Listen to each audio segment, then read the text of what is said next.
Sajak Rindu, Lontara Cinta dari Sidenreng.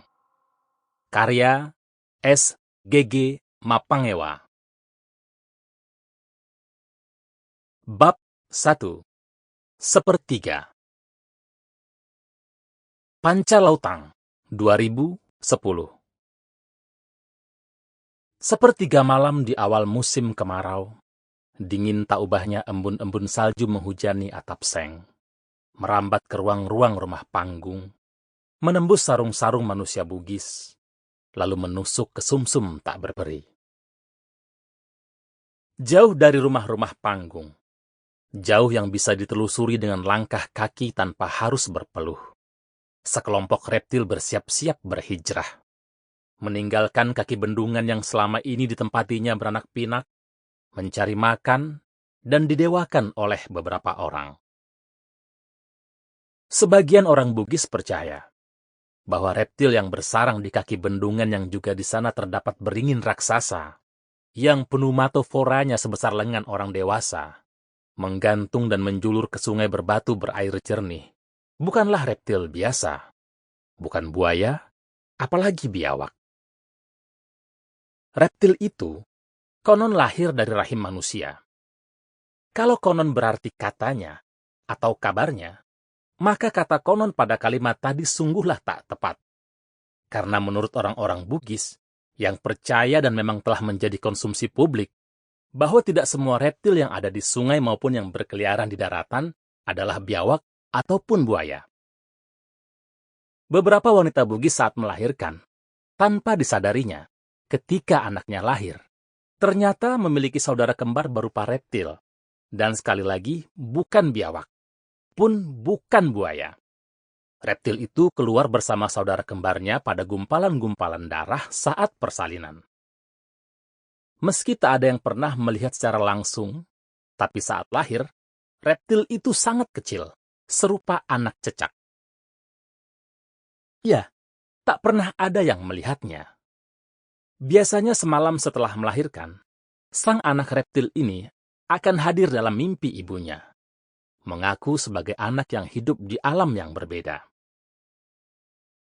Sangat susah dipercaya, tapi datanglah ke kampung-kampung orang Bugis, tanyakan tentang hal ini. Maka hampir semua responden membenarkan cerita ini. Hampir. Karena memang masih ada segelintir orang yang malah mencibir saat mendengar cerita anak reptil tadi. Beberapa di antara segelintir yang mencibir tadi ditemukan meninggal di air. Dimangsa oleh manusia reptil tadi? Beberapa orang akan mengiyakan pertanyaan barusan. Orang-orang yang meninggal di air tadi biasanya hanya akan ditemukan jasadnya dengan bantuan pawang. Sang pawang hanya butuh mengkomat-kamitkan mantra, lalu menyuguhkan sesajen berupa telur ayam kampung beralaskan daun sirih, simsalabim. Sang mayat akan ditemukan oleh tim pencari atau mengapung sendiri ke permukaan. Tapi tidak semua yang mencibir dengan cerita tadi akan menemui ajalnya di air. Beberapa orang yang masuk golongan orang yang tak percaya berikutnya adalah orang-orang yang tak mau masuk dalam perkara syirik. Selain secara logika tak akan ada manusia yang melahirkan reptil, golongan orang-orang ini juga menganggap hal itu sebagai syirik. Karena sebagian orang yang mempercayai manusia reptil tadi sering ke sungai di kaki bendungan yang di sana juga ada beringin raksasa untuk membawa sesajen. Sesajen itu biasanya dibawa sebelum atau sesudah melaksanakan hajatan, seperti pernikahan atau bahkan mungkin wisuda. Tak hanya itu, semua perairan di Nusantara, bahkan perairan dunia ini dianggap sebagai habitat para manusia reptil tadi. Sehingga banyak orang Bugis setiap naik kapal laut akan membuang sebutir telur ayam kampung beralaskan daun sirih demi keselamatan dalam perjalanan. Ritual seperti ini dianggap lebih mumpuni dibandingkan membaca doa naik kendaraan yang pernah diajarkan Nabi Nuh yang termaktub dalam kitab suci.